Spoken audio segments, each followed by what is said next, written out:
नमस्कार, मध्य न्यूज देखना शुरू कर चुके हैं आप और मध्य प्रदेश की करते हैं तमाम बड़ी खबरों की शुरुआत। सर्वप्रथम आज की पहली बड़ी खबर के साथ मध्य प्रदेश में प्रारंभ होने वाली है लाडली बहन योजना, जिसको लेकर मुख्यमंत्री ने कहा कि भिंड में खुलेगा मेडिकल कॉलेज, बनेगा नगर निगम। विकास यात्रा को दिखाई मुख्यमंत्री ने हरी झंडी। दरअसल भिंड में मुख्यमंत्री शिवराज सिंह चौहान ने जन विकास यात्रा का शुभारंभ करने के लिए हरी झंडी दिखाकर विकास यात्रा को रवाना किया। यहाँ जनता द्वारा की जा रही मेडिकल कॉलेज खोलने की मांग को भी मुख्यमंत्री ने सहमति दी। साथ ही उन्होंने नगर पालिका भिंड को नगर निगम बनाए जाने की भी घोषणा की। सौगातों की कड़ी में प्रदेश के मुखिया शिवराज सिंह चौहान ने मध्य प्रदेश में लाडली बहन योजना शुरू किए जाने की घोषणा भी की। उन्होंने कहा कि अब तक लाडली लक्ष्मी योजना प्रदेश सरकार संचालित करती आ रही है और अब हम अपनी बहनों के लिए भी सौगात देने जा रहे हैं। उन्होंने कहा कि प्रदेश के लाडली बहन योजना को लेकर के प्रदेश सरकार नजर आ रही है। इस योजना का विधिवत शुभारंभ प्रदेश सरकार 8 मार्च को महिला दिवस से शुरू करेगी।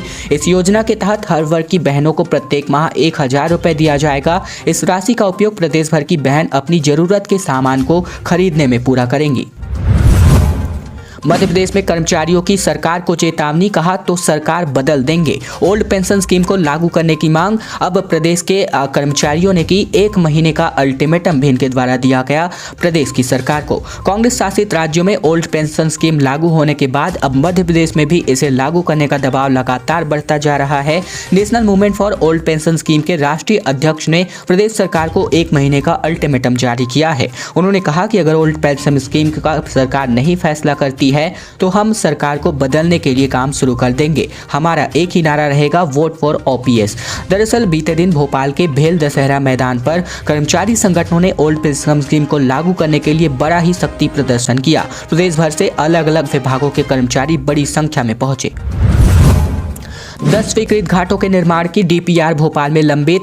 नागरिक उपभोक्ता मार्गदर्शक मंच ने शासन को भेजा है नोटिस। नागरिक उपभोक्ता मार्गदर्शन मंच ने शासन को नोटिस भेजा है, जिसमें नागरिक उपभोक्ता मार्गदर्शन मंच के डॉक्टर पीजी नाच पांडे का कहना है कि ग्वारी घाट से लेकर तिलवारा के 10 स्वीकृत घाट, जिसमें ग्वारी घाट, दरोगा घाट, साथ ही खारी घाट और साई घाट, ललपुर, इसके अलावा खंडारी नाला, गौशाला घाट, सनी घाट और तिलवारा घाट आदि शामिल है, जिसके निर्माण की डीपीआर 1 साल से भोपाल में लंबित है। 25 जनवरी को नर्मदा कॉरिडोर निर्माण संबंधी घोषणा मुख्यमंत्री शिवराज सिंह चौहान ने जबलपुर में की, जिसको लेकर के नर्मदा के ग्वारी घाट से लेकर तिलवारा घाट तक के 10 घाटों के निर्माण की डीपीआर प्रशासकीय स्वीकृति के लिए 23 मार्च 2022 को नर्मदा घाटी विकास प्राधिकरण भोपाल को भेजी जा चुकी है। जबकि स्वीकृति नहीं मिलने की वजह से कार्य प्रारंभ नहीं हुआ है और इसमें अभी भी देरी होगी। इससे लागत भी अब बढ़ने वाली है। हैदराबाद की तर्ज पर बनेगा इंदौर में 10,000 की क्षमता का कन्वेंशन सेंटर। इसको लेकर के मुख्यमंत्री शिवराज सिंह चौहान ने यहां पर ऐलान कर दिया है। प्रदेश सरकार मान चुकी है कि बड़े आयोजनों के लिए इंदौर से बेहतर जगह मध्य प्रदेश में दूसरी नहीं है, लेकिन यहां बड़ी क्षमता के कन्वेंशन सेंटर नहीं है। इसीलिए मुख्यमंत्री शिवराज सिंह चौहान ने इंदौर विकास प्राधिकरण यानी आईडीए को 10,000 लोगों के बैठने की क्षमता वाला कन्वेंशन सेंटर बनाने का लक्ष्य दिया है। प्राधिकरण ने इसके लिए सुपर कॉरिडोर पर जमीन खोज ली है। जल्द ही एक टीम हैदराबाद की भेज दी जाएगी और वहां ज्यादा बैठने की क्षमता का अंतर्राष्ट्रीय स्तर का कन्वेंशन सेंटर है और इसका आकलन करने के बाद इंदौर में निर्माण की प्रक्रिया शुरू होने वाली है। बैतूल में रेत का बड़ा संकट होता नजर आ रहा है। हालात ऐसे हैं कि 8 रुपए प्रति किलो की दर पर रेत बिक रही है। अवैध उत्खनन से पूरे नदियों का सीना छलनी होता नजर आ रहा है। बैतूल में रेत संकट को 1 साल से ज्यादा हो चुका है। इस बीच डंप से लेकर के खदानों तक के ठेके भी हो चुके हैं, लेकिन रेत खरीदना अब आम आदमी के बस से बाहर की बात हो चली है। हालात ऐसे है कि वैध हो या फिर अवैध, महंगी रेत खरीदना लोगों की आदत बन चुकी है। रेत संकट को लेकर प्रशासनिक स्तर से लेकर राजनीतिक गलियारों में भी बवाल मचा हुआ है।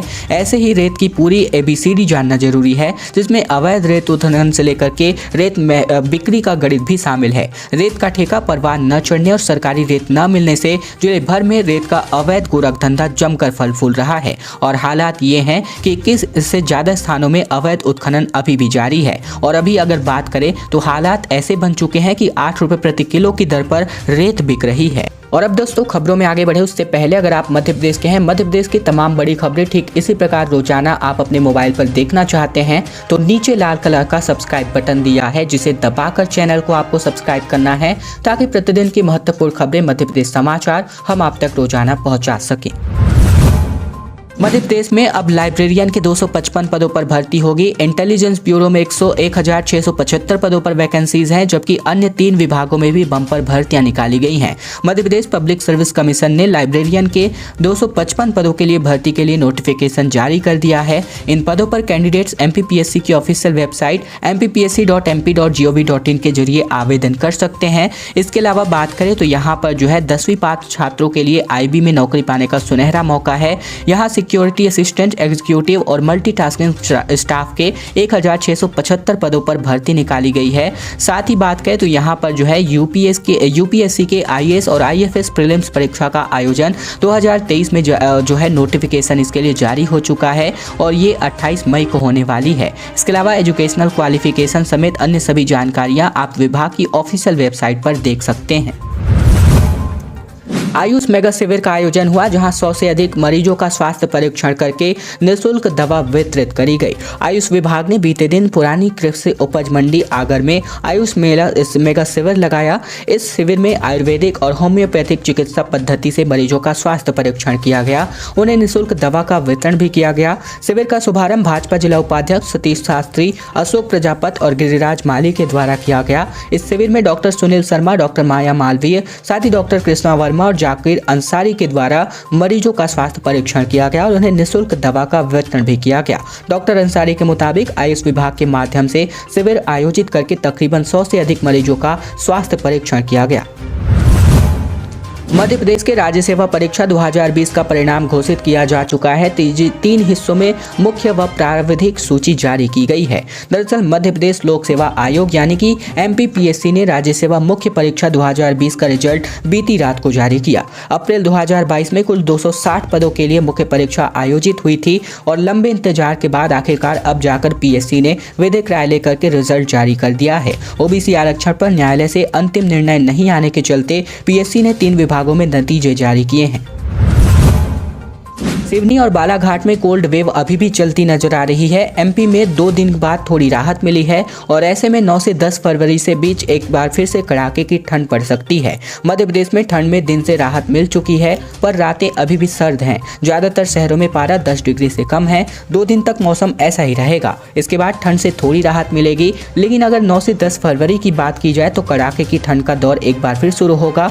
मौसम वैज्ञानिकों की माने तो फरवरी में ठंड में उतार चढ़ाव जारी रहेगा। इसके अलावा सिवनी और बालाघाट में कोल्ड वेव चलेगी, वहीं हल्का कोहरा भी छाया रहेगा। मौसम वैज्ञानिक HS पांडे के मुताबिक 5 और 6 फरवरी को रात में ठंड का असर ज्यादा रहेगा, लेकिन दिन में पारे की बढ़ोतरी जारी रहेगी। लिफ्टिंग करके 16 किलोमीटर पहुंचेगा पानी। गुड़ औद्योगिक क्षेत्र नगर परिषद होंगे पानीदार। बाण सागर की CWC नहर से देंगे पानी। दरअसल रीवा जिले के गुड़ औद्योगिक क्षेत्र व नगर परिषद को बाण सागर की CWC नहर से पानी दिया जाएगा।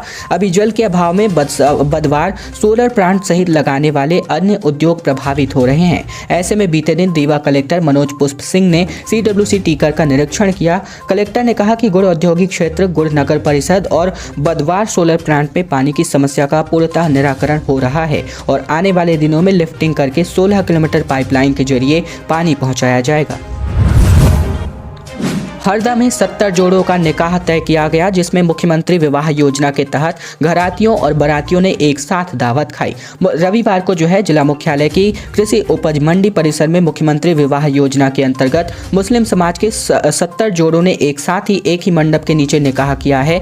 इस दौरान इस्लामिक शरीयत साथ ही नियमों के अनुसार सम्मेलन में शामिल सभी जोड़ों का निकाह पढ़ाया गया और जिंदगी भर हमसफर बनकर रहने, साथ निभाने सहित दुआएं नमाज के साथ जो है यहाँ पर वरिष्ठ जनों के साथ 9 दंपतियों को दी गई। इसके अलावा इस दौरान प्रशासन के द्वारा वधुओं को गृहस्थ जीवन उपयोगी सामग्री और उपहार भेंट किए गए। सम्मेलन समिति के अध्यक्ष विवाह सम्मेलन आयोजित करने के उद्देश्य को बताते हुए कहा कि हमारा मुख्य उद्देश्य समाज को फिजूल खर्ची से बचाते हुए एक सूत्र में जोड़ना है। पूर्णिमा पर श्रद्धालु शिप्रा स्नान करने के लिए पहुंचे। होली का डांडा रोपा रवि पुष्प के सहयोग से धार्मिक कार्यक्रम शहर में हुए। दरअसल बात करें तो बीते दिन संयोग में पूर्णिमा पर श्रद्धालुओं ने धार्मिक मान्यता के अनुसार शिप्रा नदी में स्नान दान किया। परंपरा के अनुसार पूर्णिमा पर जगह जगह होली का डांडा रोपा गया। श्रद्धालुओं के मंदिरों में दर्शन के लिए भीड़ लगी रही। इसके अलावा अमर डब्बेवाल के मुताबिक माघ मास के शुक्ल पक्ष पर पुष्य नक्षत्र, साथ ही आयुष्मान योग और कर्क राशि के चंद्रमा के साक्षी राशि में माघी पूर्णिमा का सर्वार्थ सिद्धि योग होने से पूर्णिमा तिथि अत्यधिक महत्व है। शिवराज सरकार की विकास यात्रा का आगाज हुआ, कहा ये जनता की जिंदगी बदलने का अभियान है, जबकि कमलनाथ ने कहा कि मुंह चलाने से प्रदेश नहीं चलता। संत रविदास जयंती के अवसर पर मध्य प्रदेश की शिवराज सरकार ने विकास यात्रा की शुरुआत की। मुख्यमंत्री शिवराज सिंह चौहान ने भिंड से यात्रा का आगाज किया। इस दौरान उन्होंने भिंड को नगर निगम बनाने और मेडिकल कॉलेज खोलने का बड़ा ऐलान किया। सीएम ने लाडली बहना योजना 8 मार्च को महिला दिवस शुरू करने की घोषणा भी की। इससे पहले संत रविदास की 645वीं जयंती पर बीजेपी ने कई कार्यक्रम किए और इसके अलावा सीएम शिवराज सिंह चौहान ने कहा कि पहले से चली आ रही योजनाओं के साथ अब लाडली बहना योजना भी शुरू की जाएगी। इसको लेकर के अब कमलनाथ ने कहा कि अब शुभ दिन है और ऐसे में इनकी विकास यात्रा शुरू हो रही है। शिवराज सिंह 190 महीने मुख्यमंत्री रहे और ऐसे में इन्होंने कहा कि मुंह चलाने के अलावा और क्या किया। इंदौर का खजूरी बाजार बना पायरेटेड किताबों का गढ़, बिक्री बंद हुई तो दिल्ली के पब्लिशरों को हुआ शक और खुद कराया स्टिंग ऑपरेशन। आपने नकली मिठाई, नकली मावे के बारे में तो सुना ही होगा, लेकिन मध्य प्रदेश का एजुकेशन हब इंदौर पायरेटेड किताबों का गढ़ बनता रहा है। ऐसे में चौंकिए नहीं, ये बात सच है। शहर के खजूरी बाजार में बड़े पैमाने पर पायरेटेड किताबों की बिक्री शुरू हो रही थी और ऐसे में यही बाजार किताबों का गढ़ बन गया था। असली किताब छापने वाले दिल्ली के पब्लिशर्स की बिक्री जब बेहद कम हो गई तो उन्हें शक हुआ, जिसके बाद से उन्होंने यहाँ की दुकानों का स्टिंग कराया और पायरेटेड किताबों के गोरख धंधे का खुलासा हुआ। और अब दोस्तों, आज की खबरों का सिलसिला बस यहीं तक का था। अगर आपको यह वीडियो पसंद आए तो वीडियो को लाइक कीजिएगा, चैनल पर नए हैं तो चैनल को सब्सक्राइब कीजिएगा, ताकि प्रतिदिन की महत्वपूर्ण खबरें, मध्य प्रदेश के समाचार बिना रुकावट रोजाना हम आप तक पहुंचा सके। तो चैनल को जरूर सब्सक्राइब कीजिएगा।